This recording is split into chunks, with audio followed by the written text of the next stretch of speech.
지난주 설교의 말씀 한번 기억을 좀 더듬어 봤으면 좋겠는데요. 빌립보에서 그리스 해안을 따라 남서쪽 방향으로 약 160km를 걸어가면 데살로니가라는 지역이 나옵니다. 이 데살로니가는 로마 총독이 거주하는 마게도냐주의 수도로서 상업이 매우 발달한 자유도시였습니다. 화면에 사진으로 보여드리는 이곳이 지금의 데살로니가 도시의 현재의 모습인데요. 당시 데살로니가는 약 20만 명 인구의 항구 도시로 사람들의 왕래가 빈번했고, 그래서 로마 제국에서도 부유하고 풍부한 무역의 중심지 역할을 감당을 했습니다. 바울은 이러한 환경적, 지리적 이점을 이용해서 이곳을 거점으로 삼아 마게도냐 일대로 효과적으로 선교하려 했습니다. 더욱이 이곳에는 회당이 있었기에 바울이 선교하기에 여러모로 유리했습니다. 바울은 유대 회당에 들어가 3주 동안 성경을 강론하며 그리스도의 복음을 전하지요. 결과는 기대 이상으로 성공적이었습니다. 경건한 헬라인들이 복음을 받아들였고 도시의 유력한 귀부인들도 바울의 말을 따랐습니다. 하지만 이 좋은 분위기가 오래가지 않습니다. 유대인들이 단단히 화가 나서 저자거리의 불량배들을 동원해 소동을 일으켰는데요, 바울에게 친절을 베풀었다는 이유로 야손의 집에 습격해서 야손과 몇몇 그리스도인들을 끌어내어 읍장에게 고발을 합니다.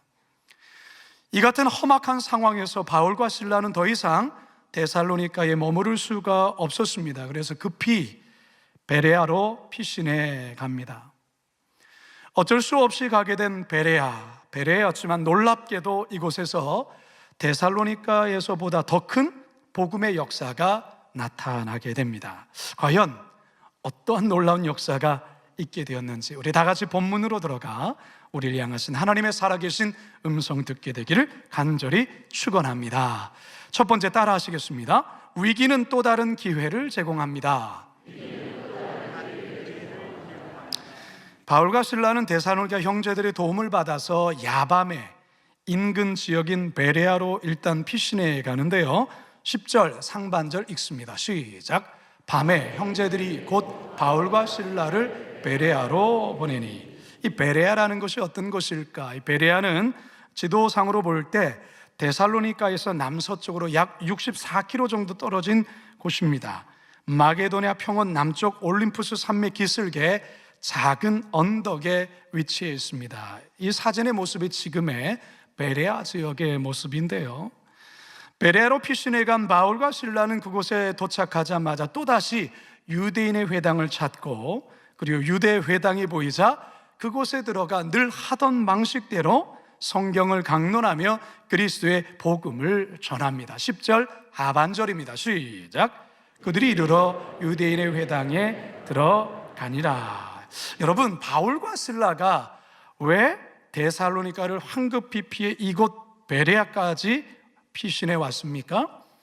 그 이유는 데살로니가 지역에서 복음을 전하다 살해의 위협을 받아서 야반도주하고 황급히 이곳으로 온 것입니다. 자, 그런데 여기서도 바울이 오자마자 곧바로 유대 회당을 찾았고 또 그곳에 들어가 복음을 전하고 있다는 것이죠.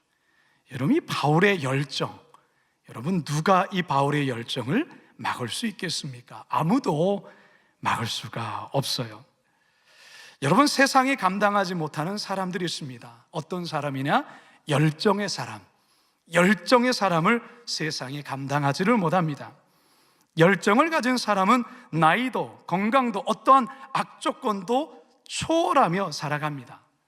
제가 헬스장에서 운동을 좀 하고 재활도 하고 그러는데요, 이 간혹 헬스장 가서 운동을 하다 보면 분명 70대 중반은 훨씬 넘으신 어르신인데도 저보다 훨씬 더 무거운 바벨을 열심히 들고 운동하는, 땀 흘리는 모습을 볼 때가 있어요.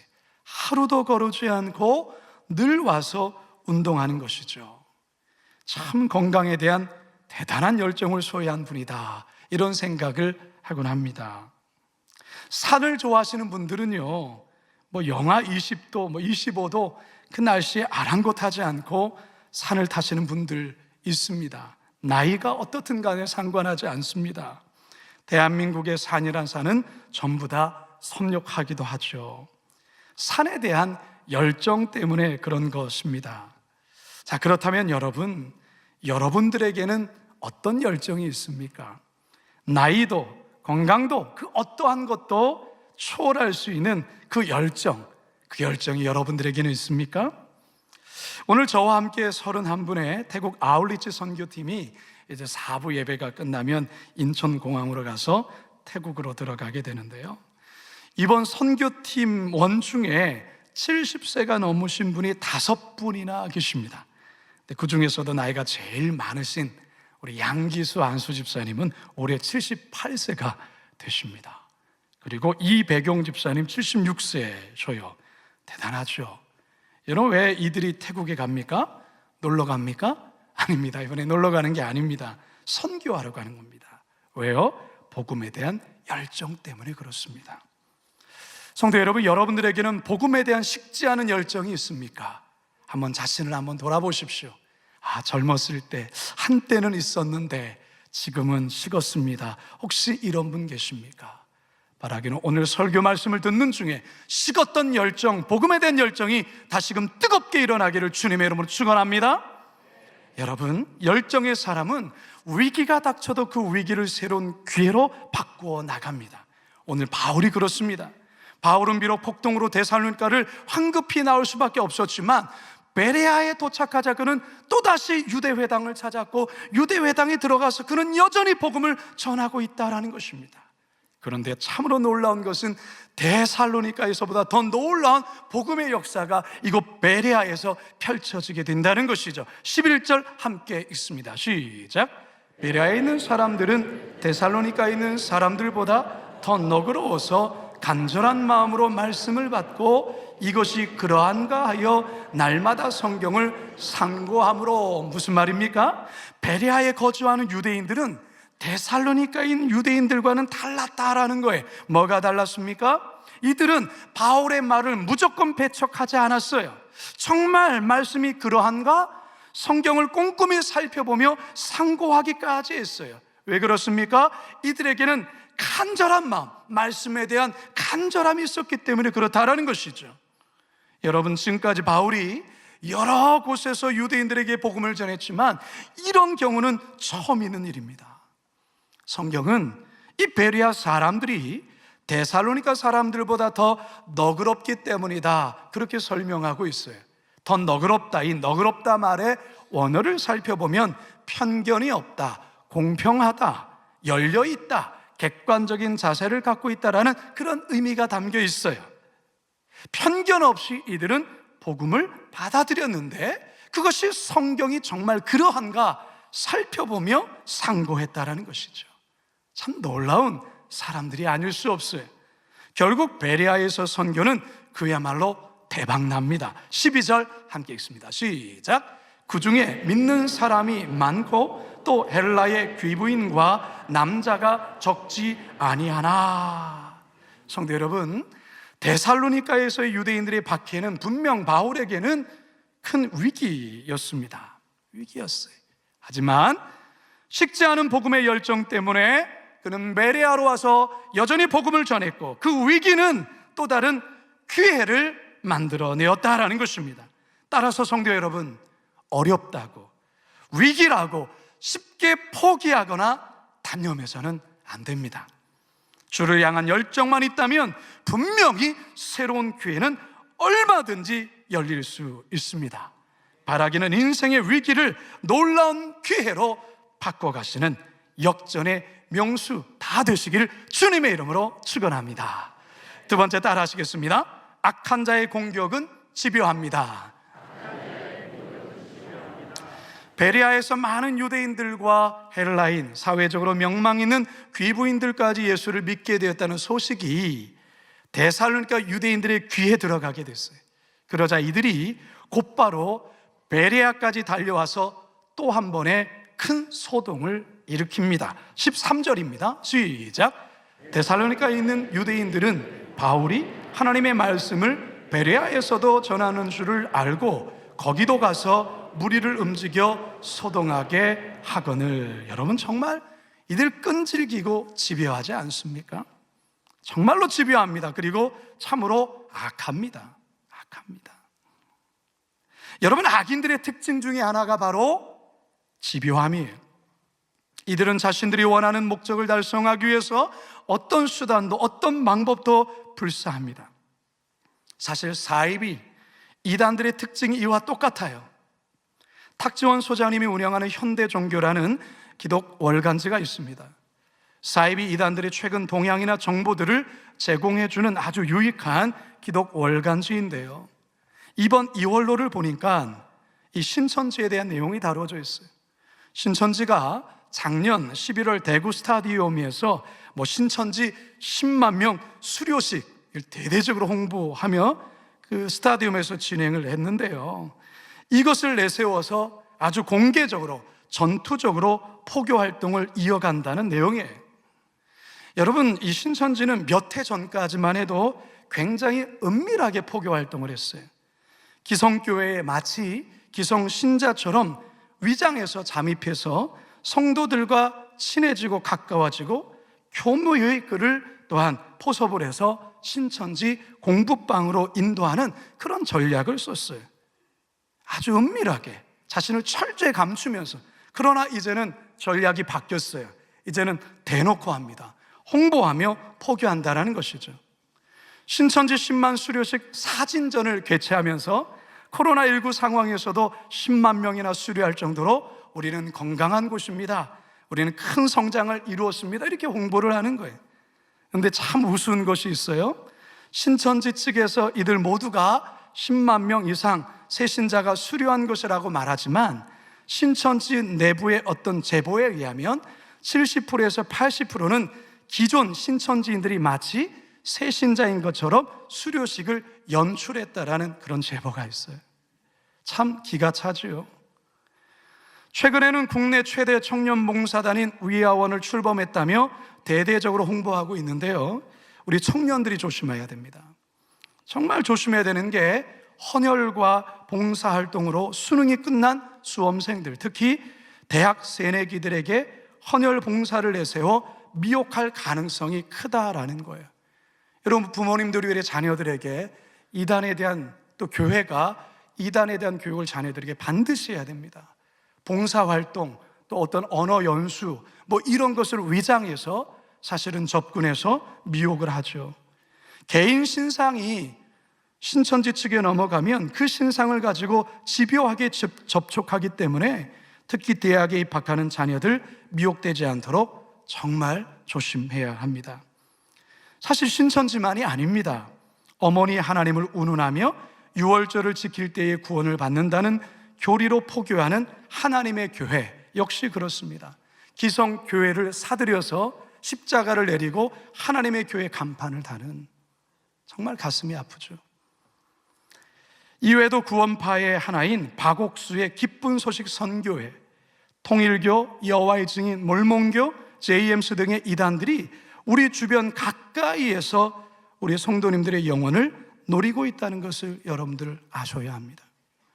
따라서 성도 여러분들이 이단에 넘어가지 않기 위해서 가장 좋고 안정적인 방법은 뭐냐면 건강한 교회에 잘 붙어 있어야 하는 것입니다. 목사님들의 지도, 신앙 지도에 따라 교회 공동체 안에서 목장이나 부서에 속하고 교회에서 진행하고 있는 여러 훈련들, 성경 공부에 잘 참여하며 신앙생활하는 것이 중요합니다. 외부에서 은밀하게 목사님께도 보고하지 아니하고 어떤 성경 공부를 하고 또 그것을 권면한다면 의심받을 수 있습니다, 여러분. 교회에서 공개적으로 또 공인된 그러한 곳에 또한 안내를 받고 여러분 행하셔야 됩니다. 그래야만 안전합니다.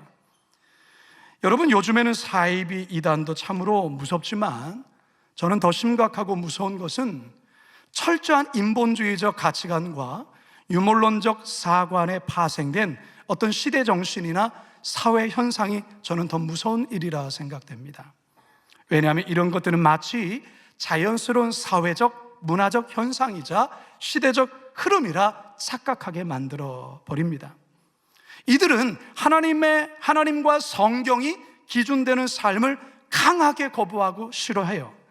그래서 하나님의 창조 질서와 하나님의 법을 불편하게 생각합니다. 특히 하나님이 세우신 가정이나 하나님이 창조하신 성 가치관을 부정하려 합니다. 남녀만 있는 것이 아니라 제3의 성이 있다고 주장하기도 하고, 성 정체성을 자신이 결정하고 선택할 수 있다고 합니다. 동성 간에도 얼마든지 부부가 될 수 있다고 강조하고, 정상적인 부부 관계가 아니더라도 로맨스라는 이유로 얼마든지 성관계를 가져도 문제가 되지 않는다고 주장합니다. 그리고 원치 않은 임신을 했을 때에는 얼마든지 대화를 치워도 문제가 없다고 이야기합니다. 더욱이 이런 것들이 세계적인 추세요, 흐름이기에 이 모든 것은 당연하고 정상적인 것이라 주장합니다. 성도 여러분, 죄송합니다만 이것은 비진리입니다. 하나님 우리에게 분명히 말씀합니다. 로마서 12장 2절 함께 읽겠습니다. 시작. 너희는 이 세대를 본받지 말고 오직 마음을 새롭게 함으로 변화를 받아 하나님의 선하시고 기뻐하시고 온전하신 뜻이 무엇인지 분별하도록 하라. 하나님의 선하시고 하나님이 기뻐하시고 하나님의 온전한 뜻이 무엇인지를 분별하라는 것입니다. 하나님의 이 같은 말씀이 불편하기 때문에 일부 정치인들 중에는 차별금지법 또는 평등법이라는 그럴듯한 이름으로 이런 주장을 못하도록 법제화하려고 시도하려는 것이죠. 인권, 차별, 혐오라는 프레임을 씌워서 성경에서 분명히 말씀하시는 하나님의 법을 지우려고 안간힘을 쓰는 것입니다. 따라서 우리 그리스도인들은 하나님의 말씀을 생명이라 여기기에 이러한 시도들에 대해 목숨 걸고서라도 막으려 할 것입니다. 또한 막아야 합니다. 보수라는 프레임을 씌우고 전통적인 사상이라는 프레임을 씌우지만, 아니요, 보수도 전통적인 사상이 아니라 하나님의 말씀이기 때문에 말하는 것입니다. 진리는 시대와 세대에 변치 않고 여전히 변치 않은 진리입니다. 사랑하는 성도 여러분, 그리스도인들은 좋은 게 좋은 것이라는 식으로 살아가서는 안 됩니다. 과연 하나님의 말씀에 맞는지 베레아 성도들처럼 정신 바짝 차리고 이 시대에 어떠한 시대적인 정신과 사상이 흘러가고 있는가 하나님의 말씀으로 명확히 분별하며 살아가야 합니다. 왜냐하면 나도 모르게 좁은 길이 아닌 넓은 길로 휩쓸려 갈 수 있기 때문에 그렇습니다. 마태복음 7장 13절과 14절입니다. 시작. 좁은 문으로 들어가라. 멸망으로 인도하는 문은 크고 그 길이 넓어 그리로 들어가는 자가 많고 생명으로 인도하는 문은 좁고 길이 협착하여 찾는 자가 적음이라. 우리의 싸움은 혈과 육에 속한 것이 아닙니다. 공중권세 잡은 자들과 세상의 주관자들과의 싸움이라 성경은 말합니다. 악한 영들의 목표는 너무나도 분명합니다.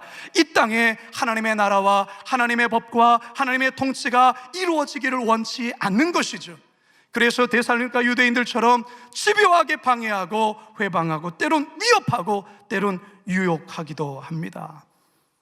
결코 넘어지면 안 됩니다. 우리들 또한 쉽게 넘어지지 않습니다. 왜 그럴까요? 견고한 진을 파하는 하나님의 능력이 우리에게 있기 때문입니다. 고린도후서 10장 4절과 5절입니다. 시작. 우리의 싸우는 무기는 육신에 속한 것이 아니요 오직 어떤 견고한 진도 무너뜨리는 하나님의 능력이라. 모든 이론을 무너뜨리며 하나님 아는 것을 대적하여 높아진 것을 다 무너뜨리고 모든 생각을 사로잡아 그리스도에게 복종하게 하니. 바라기는 악한 자들이 끈질기고 집요한 공격에도 끝까지 진리를 붙드심으로 승리하시는 우리 모두가 되기를 주님의 이름으로 축원합니다. 마지막 세 번째 따라 하시겠습니다. 예비하신 또 다른 길을 가야 합니다. 데살로니가에서 베레아까지 쫓아와 난동을 부린 유대인들 때문에 또다시 바울은 신변의 위협을 느껴 아덴, 즉 아테네로 피신하게 됩니다. 실라와 디모데는 여전히 베레아에 남겨둔 채 이번에는 바울 혼자서만 아테네로 떠납니다. 14절과 15절 상반절입니다. 시작. 형제들이 곧 바울을 내보내어 바다까지 가게 하되 실라와 디모데는 아직 거기 머물더라. 바울을 인도하는 사람들이 그를 데리고 아덴까지 이르러. 성도 여러분, 바울로서는 사실 이 전도의 꽃을 이제 막 피우려고 할 때마다 이 유대인들이 쫓아와서 해방을 넣고 위협하면 황급히 다른 곳으로 또 도망쳐야 했고, 또다시 그곳에서 복음의 전도의 열매가 맺을 것처럼 보였는데 또다시 이들이 와서 위협하면 또 다른 곳으로 피신해 가는, 참 바울의 삶이 결코 쉽지 않겠다, 이런 생각을 하게 됩니다. 어쩌면 바울도 좀 오래 어떤 지역에 머물면서 같이 신앙생활하게 된 성도들을 목양도 하고 어떤 제자 훈련도 하고 그들이 조금씩 성장하는 것, 그거 보고 싶은 마음 없었겠습니까? 근데 바울의 사역을 보게 되어주면 바울에게는 그게 별로 허락되지 않은 것처럼 보여요. 사실 바울에게 허락된 것은 씨를 뿌리는 사역이에요. 심는 사역이라는 것이죠. 뿌린 씨에게 물을 주고 목양하고 돌보고 또한 열매 맺는 것은 다른 사역자에게 허락되어 보입니다. 바울도 자신이 그렇게 고백을 합니다. 고린도전서 3장입니다. 시작. 그런즉 아볼로는 무엇이며 바울은 무엇이냐? 그들은 주께서 각각 주신 대로 너희로 하여금 믿게 한 사역자들이니라. 나는 심었고 아볼로는 물을 주었으되 오직 하나님께서 자라나게 하셨나니. 바울은 뭐 했다고요? 심었다. 바울의 사역이 심는 사역이에요. 심으면 그는 또 다른 곳으로 가야 되는 거예요. 물을 주는 사역은 다른 사람에게 주어진 사역이었죠. 바울은 심고 뿌리면 하나님은 또다시 예배하신 그곳으로, 또 다른 곳으로 가야 했습니다. 저는 올해로 51살, 51살이 되는데요, 올해부터 만 나이를 적용하면 한 살이 줄어들어서 50이 됩니다. 참 묘하더라고요. 한 살이 더 어린다는 게 이렇게 기쁠 줄은 잘 몰랐습니다. 그리 오래 산 것도 아니긴 하지만 제가 말씀을 준비하면서 저희 인생을 쭉 한번 돌아보게 됐어요. 제가 신학교 시절에 IBF라는 대학생 선교단체를 개척한 것부터 지금까지 계산을 해보니까 제가 약 25년 정도 사역의 길을 걸어왔더라고요. 바울을 이렇게 묵상하면서 이렇게 생각을 해볼 때에 바울은 심는 사역을 하고 떠나면 그게 아볼로가 됐든 또 누군가가 됐든 거기에 물을 주고, 또 물을 주고 떠나면 또 열매 맺는 것은 또 다른 사역자들이 와서 하지 않습니까? 나는 하나님께서 어떤 사역을 하게 하셨을까 이렇게 돌이켜 보니까요, 저는 어떤 사도 바울의 사역보다는 좀 아볼로 쪽의 사역이었다라는 생각이 들었어요. 누군가가 씨를 뿌리고 또 심으면 저는 이제 물을 주는 그런 역할을 더 많이 했던 것 같아요.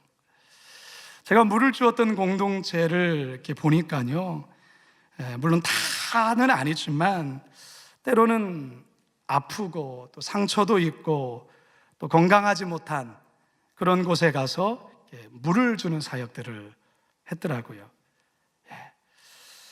제가 전도사 사역을 했던 교회도 그랬고요, 그리고 제가 목사 안수 받았던 교회도 그랬고요, 충주에서의 사역 또한 초기에 참 그랬었습니다. 바로 그런 곳에 하나님이 저를 보내셔서 물을 주는 사역을 했죠. 기도로 물을 주고 또 예배를 통해 물을 주고 신방을 통해서 물을 주고 또 다양한 여러 사역들을 통해 이제 물을 주는 사역을 하면 그 씨들했던 그곳에 싹이 나게 하셨다라는 거죠. 싹이 나는 사역.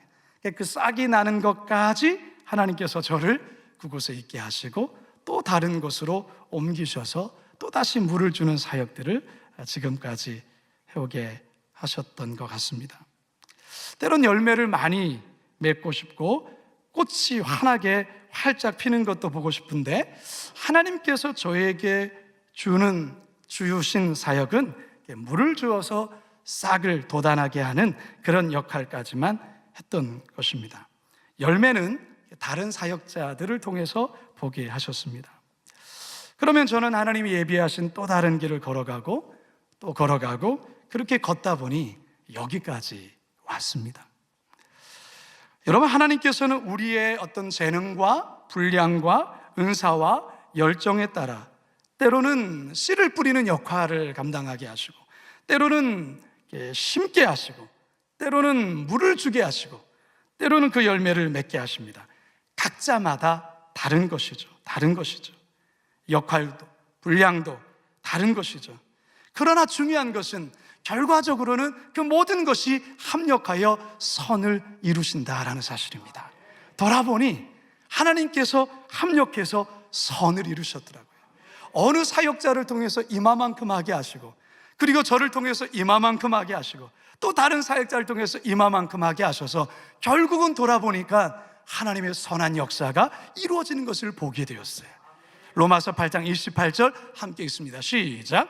우리가 알거니와 하나님을 사랑하는 자 곧 그의 뜻대로 부르심을 입은 자들에게는 모든 것이 합력하여 선을 이루느니. 할렐루야. 그렇기 때문에 여러분, 사도 바울이 데살로니가에서는 조금 복음의 열매를 맺는 것 보고 또다시 옮기게 되었고, 또 베레아서에조차도 열매를 받지만 머물지 못하고 또 다시 가야 되는 게 한편으로는 섭섭하기도 하고 아쉽기도 하겠지만 바울에게 맡겨진 역할과 분량이 거기까지라는 것이죠. 그러면 그 다음은 하나님께서 또 다른 사역자를 통해서 그 다음을 이어가게 하신다는 거예요. 따라서 여러분, 결국 이루시는 분은 하나님이시기 때문에 너무 조급해할 필요가 없다 생각이 들어요. 너무 앞서갈 필요도 없고요. 내가 걸어가야 될 그 목만 잘 성실하게 열정적으로 감당하는 것이죠. 그러면 하나님께서 이후에 우리의 삶을 이렇게 보시면서, 그래, 네가 뿌린 이 열매가 이렇게 맺혀졌단다라고 하나님께서 동일한 상급을 우리들에게 주신다라는 것입니다. 할렐루야. 이제 저는 말씀을 마치려 합니다.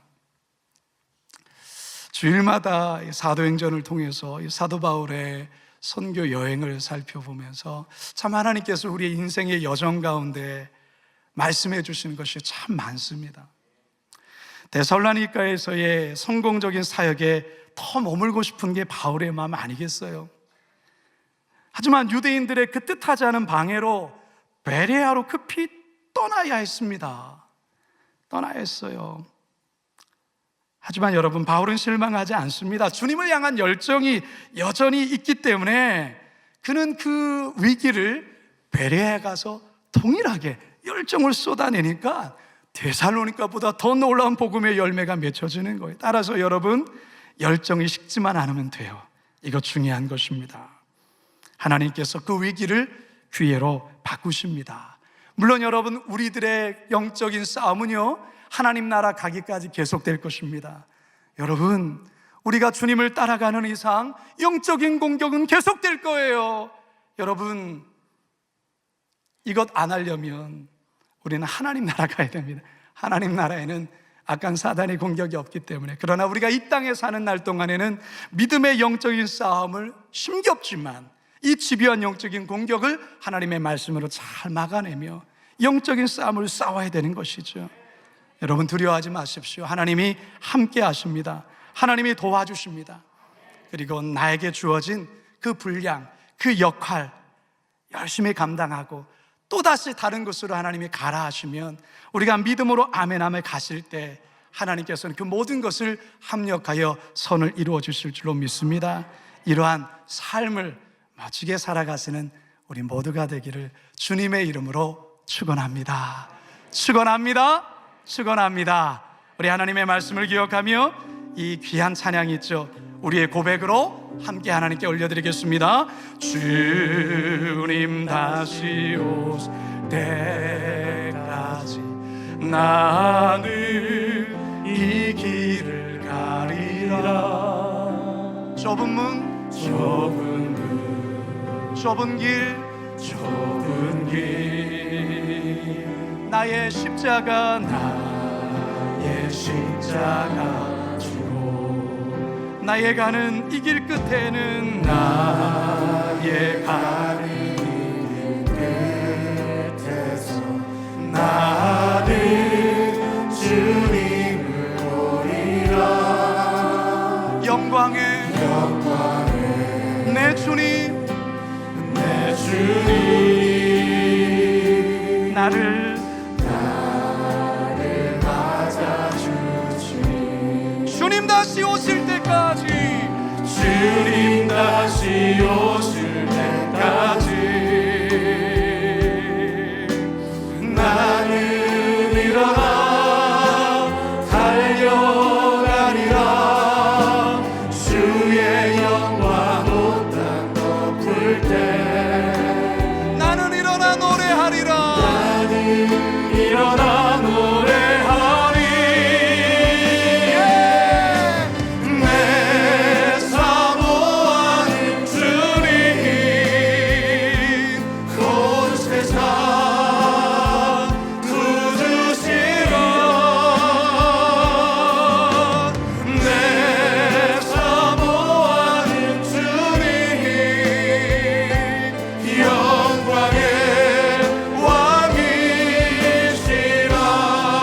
주님 다시 오실 때까지, 주님 다시 오실 때까지 우리 자리에서 다 같이 일어나시겠습니다. 나는 일어나 달려가리라. 달려가리라. 주의 영광 온 땅 덮을 때 나는 일어나 노래할 것입니다. 일어나 노래하리. 내 사모하는 주님 온 세상 구주시라. 내 사모하는 주님 영광의 왕이시라. 영광의 왕이시라. 영광의 왕이시라. 영광의 왕이시라. 영광의 왕이시라. 우리 시간 같이 한번 기도합시다. 사랑 여러분, 우리가 가는 길은 좁은 길이에요. 우리가 걷는 그 문은 좁은 문이에요. 여러분, 넓은 문 아니에요. 그래서 사람들이 때로는 비웃어요. 바보라고 놀려요. 너는 왜 그렇게 사냐라고 그렇게 말해요. 그러나 이 길이 진리의 길이고 하나님의 말씀의 길이기 때문에 우리 길은 그래서 가는 거예요. 사랑 여러분, 얼마든지 넓은 길이 있어요. 알아요. 몰라서 그 길 가지 않는 게 아니에요. 알아요. 그러나 하나님께서 말씀하신 길은 좁은 길이기에 그 길 걸어가는 거예요. 사랑 여러분, 이 시대가 참 악합니다. 이 시대가 하나님의 말씀을 불편하게 여깁니다. 자유롭게 살라고 말합니다. 너의 자유를 마음껏 누리라고 말합니다. 아니요, 그것은 진정한 자유가 아니에요. 여러분, 이 시간 기도합시다. 하나님, 이 세상 걸어갈 때 좁은 길 가게 하여 주십시오. 끝까지 포기하지 않고 복음의 열정 주십시오. 식지 않게 하여 주십시오. 주님 가라는 그 길 묵묵히 그 길 걸어가게 하옵소서. 주여 한번 부르짖고 함께 기도하겠습니다. 주여! 살아계신 아버지 하나님, 주님 이 시간 기도합니다. 하나님 아버지, 우리가 가는 길은 하나님 결코 아버지 하나님 넓은 길이 아니고 결코 넓은 문이 아니라 좁은 길임을 하나님 이 시간 주님 말씀하십니다. 오 주님 기도합니다.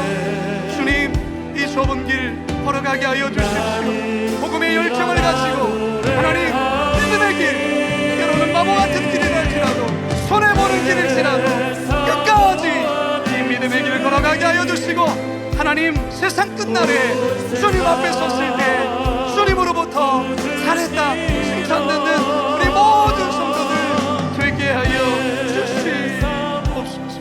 사랑의 하나님, 바울이 걸었던 길은 결코 넓은 길이 아니었습니다.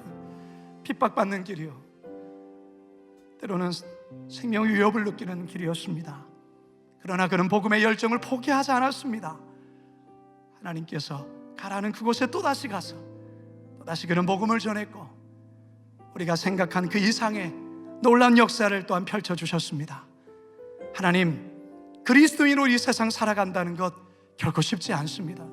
때론 직장에서 그리스도인으로 살아간다는 것 쉽지 않습니다.